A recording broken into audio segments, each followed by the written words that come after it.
वहाँ जाने का सवाल ही पैदा नहीं होता, यहाँ आने का सवाल ही पैदा नहीं होता, खेलने का सवाल ही पैदा नहीं होता। इन जुमलों में हम कह रहे हैं सवाल ही पैदा नहीं होता, यानी हर सेंटेंस में सवाल ही पैदा नहीं होता, बार बार रिपीट हो रहा है।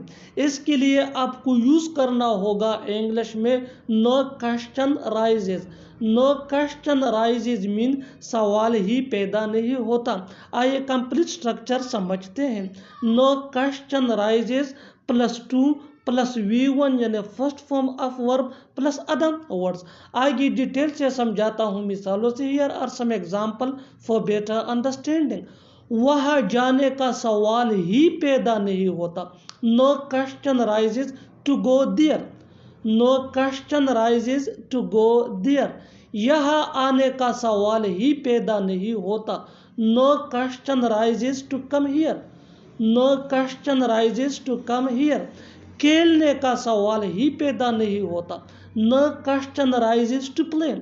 No question rises to play. पहले वो वहाँ जाया करता था, पहले मैं यहाँ आया करता था, पहले तुम खेला करते थे। इन जुमलों में हम कह रहे हैं पहले, यानी हर सेंटेंस में पहले बार बार रिपीट हो रहा है। इसके लिए आपको यूज़ करना होगा इंग्लिश में earlier.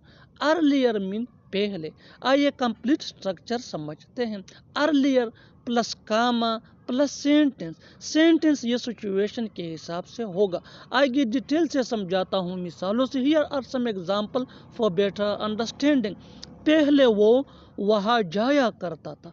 Earlier he used to go there. Earlier he used to go there. पहले मैं यहाँ आया करता था।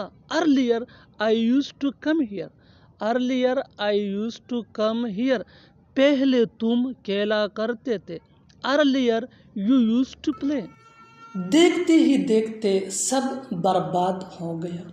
देखते ही देखते सब बर्बाद हो गया। Everything was ruined in no time। Next example. देखते ही देखते तुम गायब हो गए। देखते ही देखते तुम गायब हो गए। You disappeared in no time। You disappeared in no time। देखते ही देखते वो भाग गया। देखते ही देखते वो भाग गया।